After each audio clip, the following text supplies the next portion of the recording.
I write something, I shoot something else, I edit something else, and then the film is out. Then I'm happy. I'm very sure when they're coming out of the theater, they'll be like blown, and they'll say, "What the hell was that?"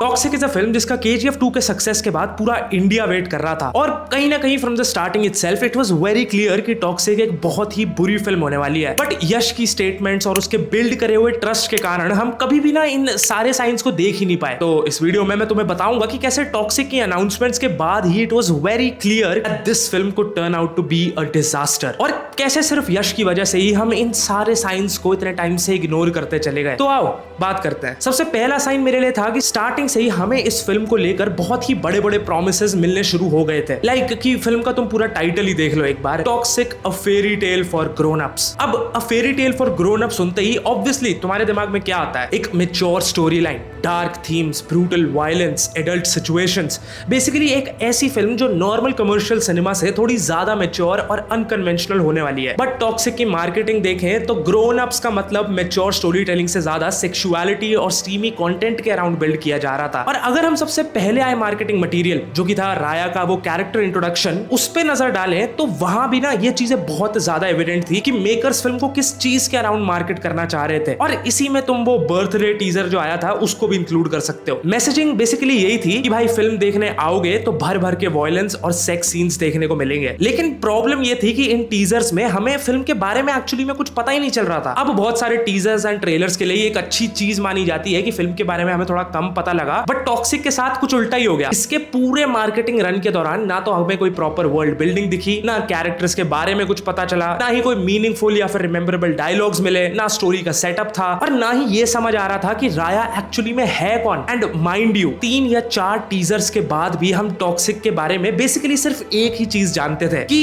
Film A rated होगी and film में sexual scenes होंगे। That's it. And I guess ना यही वो point था जहां में थोड़ा ज्यादा सावधान हो जाना चाहिए था। कुछ लोग हुए भी थे उस टाइम पे, लेकिन then again Yash as a leading man ही वो एक लौती चीज थी जिसने इस फिल्म को बांध के रखा हुआ था। हमारे दिमाग में ना एक सिंपल सी इक्वेशन चल रही थी कि भाई KGF का यश प्लस इतना मिस्टीरियस प्रोजेक्ट है तो कुछ तो स्पेशल होगा ही। और फिर आता है टॉक्सिक का दूसरा मेजर वार्निंग साइन, फिल्म का कॉन्स्टेंटली डिले होना। टॉक्सिक सबसे पहले रिलीज होने वाली थी 10 अप्रैल 2025 को, फिर प्रोडक्शन और शूटिंग डिलेस के चलते इसे पोस्टपोन करके 19th of March 2026 कर दिया गया। और फिर इसी पीरियड में धुरंधर एक सेंसेशन बन चुकी थी। रिपोर्ट्स और र्यूमर्स ये भी आ रहे थे कि यश उस टाइम पे खुद भी टॉक्सिक के ओवरऑल फाइनल प्रोडक्ट से सैटिस्फाइड नहीं थे, और ये भी स्पेकुलेशन शुरू हो गई थी कि शायद यश धुरंधर के साथ टॉक्सिक का क्लैश नहीं चाहते। अब ऑब्वियसली इन रिपोर्ट्स और सिचुएशंस को मैं फैक्ट की तरह नहीं बोल रहा, लेकिन अगर जेन्युइनली यश ने धुरंधर के साथ क्लैश अवॉइड करने का डिसीजन लिया था तो अब फिल्म देखने के बाद मैं कहूंगा कि ये एक बहुत ही बढ़िया बिजनेस मूव था। क्योंकि अगर टॉक्सिक उस वक्त धुरंधर के साथ क्लैश करती तो भाई टॉक्सिक इतनी बुरी तरह फ्लॉप होती कि it would have been a complete and absolute disaster. लेकिन फिर आता है लेडीज एंड लेडीज वाला टीजर, और मेरे लिए this was the final nail in the coffin. मतलब इस टीजर में इतनी सारी चीजें हैं जो रेट्रोस्पेक्टिवली देखने पर क्लियरली इंडिकेट करती हैं कि फिल्म कितनी खराब होने वाली थी। सबसे पहला पॉइंट तो मैं यही बोलूंगा, ये जो सारे टीजर्स इन्होंने यूट्यूब पे प्रमोशनल मटेरियल के नाम पे रिलीज किए थे वो almost as it is film के अंदर है। मतलब इन्होंने बेसिकली फिल्म के सीन्स को उठाया, थोड़ा पैकेज किया और हमें टीजर और ट्रेलर के नाम पे दिखा दिया। बेसिकली जो टीवी स्पॉट्स डालते हैं ना मार्वल और सोनी वाले, जिन पे हम चढ़ जाते हैं अपने आरी इस तरह लेके, इन्होंने बेसिकली सेम टू सेम वही चीज करी। But coming back to the ladies and ladies वाला टीजर, इस टीजर और पूरे सीक्वेंस में वो पुरानी चीज तो ऑब्वियसली कंटिन्यू हो ही रही थी, वो सेक्सुअलिटी, फिर से यश के अराउंड वुमेन, सेक्सुअलाइज करके ऑडियंस को फिल्म की तरफ अट्रैक्ट करने की कोशिश। लेकिन उस टाइम ना मुझे इससे ऊपर का भी एक फ्लॉ दिखा था इस ट्रेलर में, and it was the action. भाई एक्शन सीक्वेंस को अगर तुम ऑब्जेक्टिवली जज करो तो ये सीन कितना ज्यादा खराब था। एक बंदी मारने से पहले हवा में उड़ती हुई बैक फ्लिप सी करती हुई टेबल के ऊपर चढ़ती है, गोली लगने के बाद लिटरली 3 मीटर तक घिसट के आगे जा रही है, और ऊपर से सीधा मुंह के अंदर बंदूक घुसा। मतलब क्या था भाई ये? ओवर द टॉप एक्शन करना अलग बात होती है, लेकिन ओवर द टॉप एक्शन को कन्विंसिंग भी तो लगना चाहिए। KGF में भी फिजिक्स नाम की चीज नहीं थी, बट एटलीस्ट उस एक्शन में एक वेट और कन्विक्शन था। यहाँ तो टीजर देखते वक्त ही लग रहा था कि भाई ये क्या देख रहा हूं मैं। और भाई इसी टीजर में हमें फिल्म के डायलॉग्स का क्या सत्यानाश होने वाला है उसकी भी एक छोटी सी झलक मिली गई थी। वही वो KGF के 1-2 इंग्लिश लाइंस का यूज, वही अननेसेसरीली राइमिंग करते हुए डायलॉग्स, वही लाइंस जो सुनने में मास लगने की कोशिश कर रही हैं लेकिन उनका कोई सर पैर ही नहीं है। और फिर फिल्म आने से पहले everyone including Yash and Kiara female gaze को लेकर बात कर रहे थे कि फिल्म में फीमेल कैरेक्टर्स बहुत डेप्थ वाली हैं, ये एक गैंगस्टर फिल्म है with a female gauge, women के कैरेक्टर्स इंपॉर्टेंट हैं इस फिल्म में। और फिर फिल्म रिलीज होती है एंड ऑनेस्टली हम सब ने देख ही लिया है कि फीमेल गेज का क्या हुआ है। बिकॉज टॉक्सिक में विमेन का रोल जरूरी है, लेकिन उनका लार्जली क्या हुआ, उनको बेसिकली एक सेक्स ऑब्जेक्ट की तरह ट्रीट किया गया फिल्म में। इकलौती कियारा का कैरेक्टर है जिसको थोड़ा बहुत कुछ बिल्ड करने की कोशिश करी गई, लेकिन इवन उसे भी फिल्म में उतना कैरेक्टर डेवलपमेंट नहीं मिला जितना प्री रिलीज इंटरव्यूज से हमें एक्सपेक्ट करवाया गया था। और यहीं पे पर्सनली मेरे लिए फिल्म की हाइप जीरो हो चुकी थी। मुझे जेन्युइनली लग रहा था कि भाई ये फिल्म तो गई हाथ से। लेकिन फिर इनका ट्रेलर आता है and this was a complete game changer, because मुझे ट्रेलर जेन्युइनली पसंद आया था। ट्रेलर में स्ट्रॉन्ग फीमेल परफॉर्मेंसेस दिख रही थी, यश का ऑरा भी ऑब्वियसली थोड़ा बहुत ठीक था, एक्शन भी विजुअली इंटरेस्टिंग लग रहे थे, फिल्म की जो सिनेमैटोग्राफी, कलर ग्रेडिंग और जिस तरह की विजुअली फिल्म दिख रही थी वो बहुत ज्यादा इंप्रेसिव लग रही थी। और सबसे इंपॉर्टेंट मुझे फील हो रहा था कि इस पूरे ऑरा और माइंडलेस एक्शन के पीछे एक डीप कहानी छुपी हुई होगी फिल्म में। और इसी वजह से आई थिंक हम सब कन्विंस हो गए। हमने सोचा कि ओके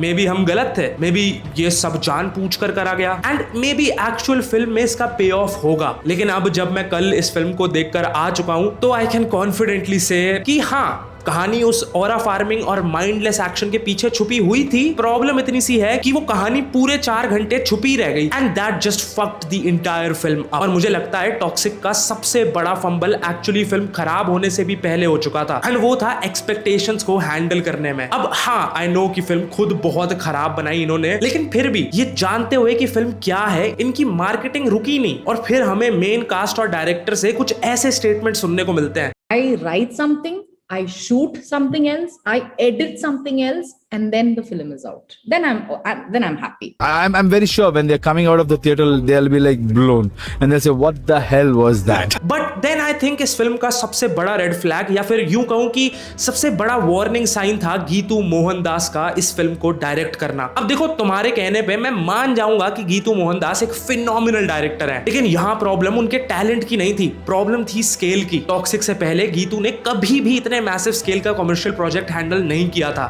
ऑनेस्टली फिल्म देखने के बाद मुझे लगता है कि ये इनएक्सपीरियंस फिल्म में क्लियरली दिख भी जाता है। बिकॉज टॉक्सिक का एम्बिशन देखो, एक तरफ तुम एक जाइगैंटिक यश स्टारर गैंगस्टर फिल्म बना रहे हो, मैसिव एक्शन पीसेस हैं, ह्यूज सेट्स हैं, मल्टीपल कैरेक्टर्स हैं, 3.5 घंटे का रन टाइम है और उसके ऊपर तुम्हें एक unconventional almost fairy tale type narrative भी सुनाना चाहते हो। और इसी एम्बिशन के चलते पता है फिल्म में क्या हो गया, ये लोग बिन बात के सब प्लॉट्स घुसाने लगे। ऐसे कैरेक्टर्स इंट्रोड्यूस हो रहे हैं जिनका फिल्म की मेन स्टोरी में ऑलमोस्ट कोई मीनिंगफुल कंट्रीब्यूशन है ही नहीं। ऐसे सीक्वेंसेस हैं जो इंडिविजुअली देखने में इंप्रेसिव हैं, सुनने में इंप्रेसिव लगते हैं, लेकिन फिल्म के नैरेटिव में उनका एक्चुअल पर्पस क्या है वो समझ में ही नहीं आता। और मुझे जेन्युइनली लगता है कि अगर टॉक्सिक इतना मैसिव स्केल का प्रोजेक्ट नहीं होता तो गीतू मोहनदास शायद इस स्टोरी को कंप्लीटली डिफरेंट वे में अप्रोच करती, मे बी कैरेक्टर्स को और इंटीमेटली एक्सप्लोर करती, मे बी स्टोरी को ना और ज्यादा छोटा या फिर पर्सनल रखती, मे बी यश के कैरेक्टर के अराउंड इतना कुछ भरने की जरूरत ही नहीं पड़ती। लेकिन जब प्रोजेक्ट का स्केल इतना बड़ा हो गया तो फिर हर चीज को बड़ा बनाना जरूरी हो गया। एक्शन चाहिए